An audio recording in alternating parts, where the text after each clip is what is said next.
Hi guys, this is John. We're at the Powered by Omega, and then here we have Mike from Omega Amps. Why don't you tell us a little bit about your company? Absolutely.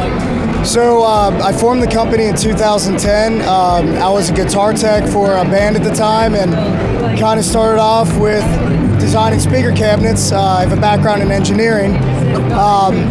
After a few years, we decided to get into amplification. So we have a couple different models.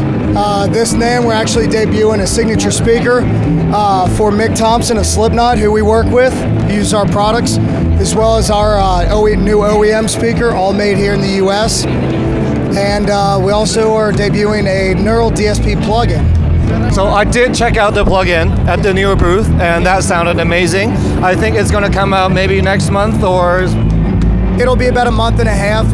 We're still in a tweaking phase. There's still some tonal aspects that need to be changed. A little too much gain in it, but it's getting there. Okay, so would you mind telling us a little about your models? Absolutely. So right over here and up there, we have the amplifier called the Granifier. So this is a single channel amplifier. It can do anything from low gain, 80s rock to 80s hair metal to modern down-tuned death metal and beyond. This one is all just being single channel. It's actually incredibly versatile. It is 100 watt all tube. We use top of the line components throughout. Over here we have our Obsidian, which is our flagship amp. It's 2.5 channel. We have a clean. Then we have a crunch channel and a lead channel. They are different circuits, but they do share the same EQ section. This amp is also MIDI capable, and like both amplifiers, they are able to accept any octal power tube. So 6L6, EL34, Mick Thomson from Slipknot uses KT66s in his. We offer custom cosmetic options as well, from hardwoods to different color Tolex, etc. Overall voicing for the amplifiers is more American for the Obsidian. Very tight percussive low end, very thick mid-range, detailed highs.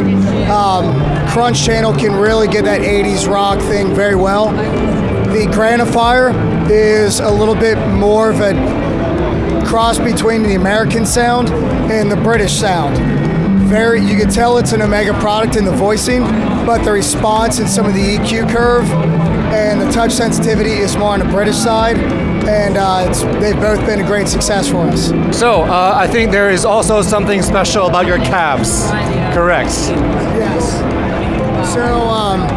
So basically, the way that we design our cabs is quite a bit different than everybody else. I went to school for industrial design engineering. I've been studying acoustic engineering for about 10, 11 years now. So beyond us having our own signature speaker, all of the cabs are front loaded, and we go to great lengths to change a lot of the issues that happen inherently with the standard 2x12, 4x12 design. So our speaker arrangement reduces phase cancellation, so you get better projection, a more natural response from a further distance. It also reduces something called comb filtering, so it's going to sound a little bit more natural to the ear. The frequency overall is just going to be more balanced, more dynamic. And the way that the cabs are constructed, they are, once they're glued up, they are one solid piece. There's not going to be a lot of additional coloration from the speaker cab and resonances. You get the sound from the speaker, meaning that they're very percussive, very balanced, and they respond very well with your right hand playing technique. And then typically, the cabs are, for guitar cabs anyway, they use 12-inch speakers. Yes. And then I heard something about that cab. Yes. So this cab is a design that we actually made in the past, but we're probably bringing back just because of the popularity. This is actually a 1x12 and 115. So the 15 is not really there to add lower bass. It's there to augment the bass of the 12 and makes this cab sound a lot more like a 412 in its response and its depth, but at a smaller form factor and much less weight and a lower price point. So I guess it's going to be a trick to mic up the cab then. Yes and no, because typically when you mic up a 4x12, you're only micing up one speaker. You're getting that big bass response because there's 4.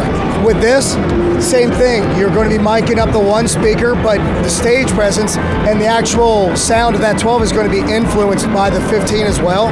So micing up just one speaker works, but we have a couple of these in studios, and they absolutely love micing both speakers up because a 15 offers a very different sound than a 12. Different mid-range curve, different low-end curve, and it augments nicely.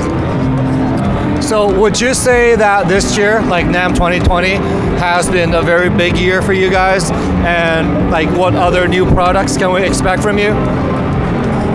This year has actually been great for us so far, booth. As you can tell by my voice, it's gone. This has been a great year for us, especially with debuting some new products. 2020 is going to be a really big year for us. It's basically the time that we're going to expand the company. We're going to be able to, we're going to be creating more inventory, and we're going to be creating some new, pretty cool products that I can't really give too much information about. But yeah, you should expect to see some stuff coming soon from us.